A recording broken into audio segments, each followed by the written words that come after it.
ഒരു വാഴക്കൂമ്പ് കിട്ടിയായിരുന്നു. എന്നാൽ പിന്നെ ചെറുപയറും വാഴക്കൂമ്പും ഇട്ട് ഒരു തോരൻ വെക്കാമെന്ന് വിചാരിച്ചു. വേറെ കറികളൊന്നും ഇല്ലെങ്കിലും ഇത് മാത്രം കൂട്ടി നമുക്ക് ചോറ് കഴിക്കാൻ പറ്റും.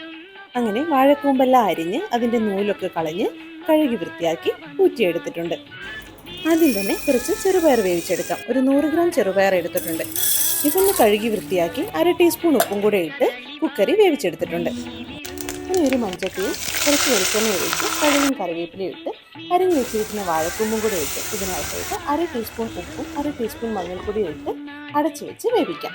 ഇതൊന്ന് വേവുമ്പോഴേക്ക് ഇതിൻ്റെ അരപ്പും കൂടെ തയ്യാറാക്കും. കുറച്ച് തേങ്ങയും ചെറിയുള്ളിയും വെളുത്തുള്ളിയും പച്ചമുളകും കൂടെ ഇട്ട് അരപ്പും തയ്യാറാക്കി.